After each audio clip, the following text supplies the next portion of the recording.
shaky titles did not sufficiently prepare you for the constant shakiness you were about to see. Reading. Also in 1995, the footage was found so that in 4 years, some upstart studio could delight audiences with the real deaths of 3 kids and profit handsomely from it. Also, their footage was found, but that means someone went into the exact same woods as they did, went into that same creepy-ass house where they died, and absolutely nothing happened to the people who found the footage.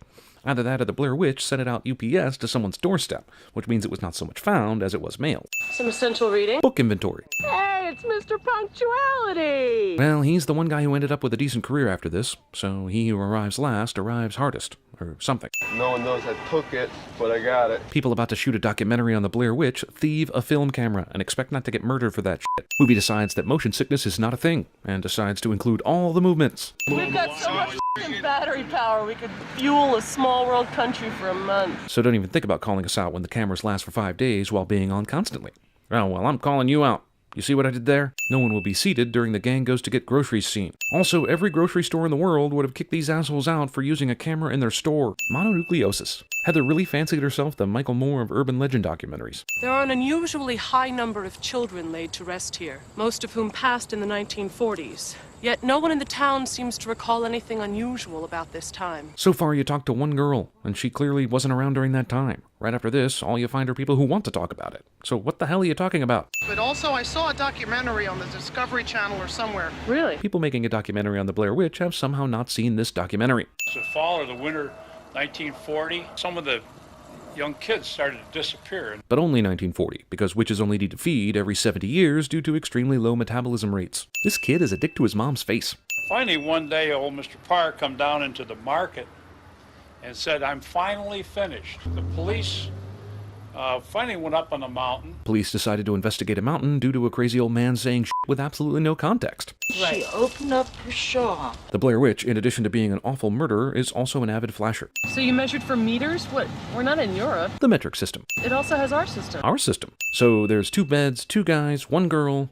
What's the score, gentlemen? Rampant alcoholism. But I'm gonna call my mom, and we don't really need to get that in. But we did need to get you grocery shopping and all that other bullshit you've been shooting so far. There's my friend Josh. Once again, documentarians failed to capture the wild alcohol-fueled banging that occurred on the previous night. This is a documentary entitled The Blair Witch Project. Roll fake documentary credits. Some girl back in the late 1800s supposedly just wandered off, disappeared into the woods. Who knows supposedly about it? These guys make quite the pair, don't they?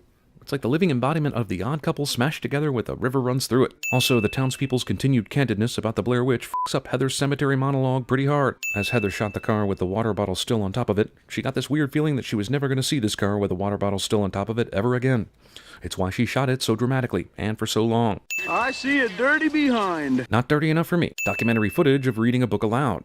Each was bound to the other, each man's hands bound to the next man's feet. Blair Witch unwittingly inspires the human centipede 10 years later. So you heard noises last night. People here to document the Blair Witch somehow don't get up to record strange noises in the night. F***ing stoners. One of them could have possibly been an owl, but the other one was like a cackling. That pretty much makes the fact that you didn't document it even more of a sin. So we're going to go ahead and sin this a second time. Documentation of Mike's patchy chest hair. What killed this dead mouse? Boredom, probably. I think it's Heather taking a piss. Fetish videos. I don't. Lost, admit that first. About half of this movie is arguing, and most of that arguing is about being lost. Think of the joy of being in a really good film. Define good. And film. The Blair Witch, in addition to being an awful murderer and a flasher, is also an avid nightly branch stomper to f*** with campers. Michael, are you saying you're not coming down? Yeah, why would he? Intelligence dictates not to chase the sound. I woke up all of a sudden and shit's going down. Same girl who couldn't hear the cackling the night before because she sleeps like a rock can, on the next night, suddenly hear branches snapping or whatever the f*** that was. You know exactly what's going on? Yes. We know that Heather is making guesses, but why don't either of these guys ever ask what the plan is? Having her point to the map saying, here's where we are and here's where we're going. I don't think it's deer though, man. It sounds exactly like the shit last night. Which could not have been a deer because deer rarely repeat their movements 2 nights in a row. More than 1 minute of mostly darkness and occasional blurry footage. It's got nothing to do with what we're here for. It has everything to do with what the f*** you're here for. And there are piles of rocks outside of our tent. So, loud Blair Witch is loud when it comes to making noises all through the woods, but she's surreptitiously piled a bunch of rocks just outside your tent because she's a total silent whore up close. I'm not playing head games. Why is the guy who's been yelling about being done and just sick and tired and all that shit bothering to record this right now? I gave you back the map, Heather. Oh, shit. I fell asleep. Are they still arguing about this map? Planking. You guys weren't lying to me about the map, were you? They should have called this movie Maps, Lies, and Videotape. If I know that you have it... Skip. I kicked that fucking map into the creek yesterday. Why is he admitting this just now? Why is he admitting it at all? Also, how did he get his hands on it and secretly kick it into a creek anyway? Was it while Heather and Josh were making pee videos in the woods? Also, let's assume the Blair Witch didn't have anything to do with this, that Mike made this decision on his own, because it would have taken some serious sorcery for the witch to even know they had a map, and then influence one of the crew to kick it into the creek. He did this because he thinks the map is worthless, despite the fact that they found the areas they needed to find during the shoot. In my world, having a useless map is still better than not having a map at all. Hey, f*** off me, man! Mike somehow didn't expect to get his ass kicked for revealing this information. And holy shit, no one actually kicks this guy's ass. I'm sorry about the map, man. Okay. I just want to say that this is now fully 6 minutes of arguing about a map. In an 80-minute movie, that means at least 7.5% of this is map arguing. Not including the couple of other times they were lost and thought Heather was full of shit about being able to read it. Does anybody have a reason why we're stopped? Probably to gather more energy to argue with you about the map. Which arts and crafts? This is no redneck. No redneck is this creative. That's racist. Okay, I've got everything on video, man. Oh, Jesus Christ, I didn't even fucking see these, man. Yeah, documentary buffs would have fucking blasted you for missing those. I think it's safe to say at this point that we're lost. What, the 6 minutes of arguing about the map didn't bring you to that conclusion? Because 2 nights in a row we've lit a fire. We didn't light one the first night. And nothing happened. Did you guys forget the cackling? Blair Witch, in addition to being an awful murderer, flasher, and branch stomper, is also an avid tent puncher. That footage was not found. Also, a guy who agreed to take a film camera out during this attack decides not to turn the camera that way. Also, this movie clearly breaks the record for the most densely populated amount of fucks in one movie. Also, I'm sending this movie on all the people who vomited during it because they couldn't handle the motion sickness. I had to clean up your vomit. You couldn't wait to get to the bathroom, so fuck all of you and fuck you, movie. Nearly 1 minute of darkness. Did no one see anything during this entire attack? Whoever did this was right there. They have 2 cameras, and Heather is so interested in documenting this shit she didn't manage to get anything at all. Whose shit was thrown around? Who's specific? Why you? Josh's stuff was obviously thrown around because he accidentally kicked those rocks earlier. But why didn't the Blair Witch just kill him? That'll teach you to fuck with rocks, dude. If you bite me one more time, I will throw you in the f***ing woods. This is a bizarre threat since you're in the fucking woods already. How about kicking her in the creek, since she's useless too? What the f*** was this blue jelly shit all over my shit? Love to help, but no one documented the blue jelly shit at any point during a movie where people are documenting arguments over maps.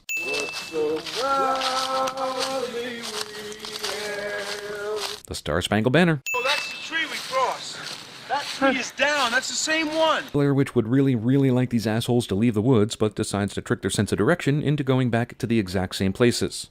I can't listen to fighting. I can't fight. Josh is ultra pissed at Heather for getting them lost, but apparently no one has any anger left for Mike, who kicked the f***ing map into the river. Okay, here's your motivation. You're lost. You're angry in the woods. Man, Josh's mise-en-scène is all f***ed up. It's actually amazing Heather doesn't thrash Josh right now, and considering the weak sauce he put up against Mike a minute ago, she would win pretty easily. That's all I have left, okay? Having seen the dailies for this documentary, you never really had that either. You gonna write us a happy ending, Heather? Of course not. We're shooting a documentary here. We didn't bring the tools for scripts. Wait, the one guy here who is definitely beyond a shadow of a doubt sick and tired of the camera is the one shooting this? Who wants a cheeseburger? What a dick. Josh. What's your favorite thing to do on a Sunday? It used to be drive to the woods and go hiking. Haha, irony, but wrong. Filming stuff is all you had left, remember? Nearly 1 minute of darkness. Josh! Oh, f*** it. Twig gift. Also, I don't know how the hell these people get to sleep at night with all this stuff going on. Jump cut affection. I guess this is supposed to be hair, teeth, and blood, but honestly, I'll never really know. It's amazing the movie even shows us this. Also, which gives the gift of Josh's hair, teeth, and blood, but decides to keep his hatred of Heather to herself. Also, in addition to being an awful murderer, flasher, branch stomper, and tent puncher, well, actually, she's a pretty goddamn awful murderer. Damn. What happened? Nothing happened. Heather neither shows the bloody hair teeth to Mike, nor tells him about it. Tell me you're not eating a dry leaf. It's no worse than eating a clapperboard. Nostril exam. I just want to apologize to Mike's mom and Josh's mom and my mom. But f*** the dads. Shit. They owe me an apology. And it's all because of me that we're here now, hungry, cold, and hunted. Hunted implies that she hasn't found you yet. F***ed with is the phrase you're looking for. Holy shit. It's a house. We'll have to go in because I can't resist the smell of gingerbread. They actually took 2 cameras with them in this search for Josh, didn't they? I guess it makes sense since they have lights on them and everything, but damn, did they not bring any flashlights? Black handprints remind us that kids were killed by the Blair Witch long ago and had their hands dipped in black ink before dying, for some reason. Okay, so one of the townspeople told us about the standing in the corner thing with the dead kids earlier. And then he would kill the other one. And then when he's done with that, he'd grab the one out of the corner and kill that one too. But how pointless is that? You, in the corner. I'm gonna kill your friend. Then I'll kill you. Besides, how did she make Mike stand here? Mike is a grown-ass man. Aw, man, it wasn't real? Damn, I just started a fund to help their families and everything.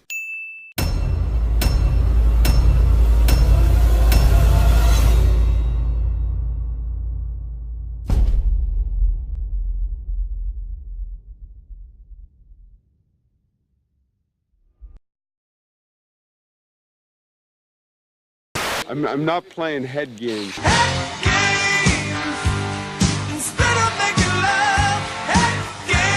I gave you back the map, Heather. I gave you the map. I gave you back the map. I'm the map, I'm the map, I'm the map. You guys weren't lying to me about the map, were you? Because this just seems like you guys are having just a little bit too much fun for my taste. You know what you need, Heather? You know what you really need?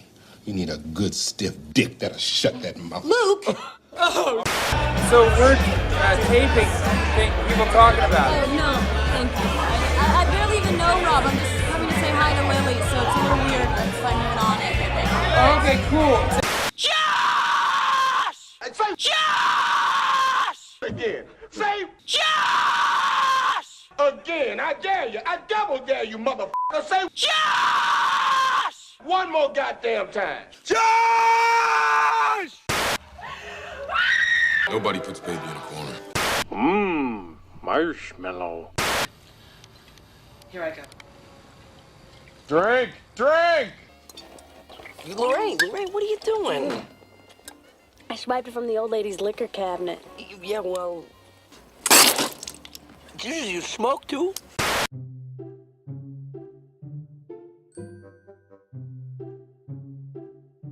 While wandering the woods, fighting about maps, and occasionally looking for the Blair Witch, these three kids could clearly have benefited from some healthy, tasty, energizing snacks. Unfortunately for them, NatureBox didn't exist when they made this documentary, so they died. Thankfully for you, NatureBox does exist today. The future. Unbelievable. Just go to naturebox.com/cinemasins and you can be chowing down on vittles delivered straight to your door. Thanks. I heard that you were feeling ill. Right now, NatureBox wants to give you a free sampler box of some of their most popular snacks, and they're all freaking delicious. With thousands of varieties of sweet and salty snacks. These pretzels are making me thirsty! You are sure to find enough to fuel your own filmmaking or getting lost in the woods dreams. I'm sorry about the map, man. Okay. Remember, that's naturebox.com/cinemasins to get a free sampler box shipped to your door. Or, you know, you can just continue shouting your friend Josh's name in the hopes that he isn't dead and might bring you something to eat. Josh! But to be safe, go NatureBox.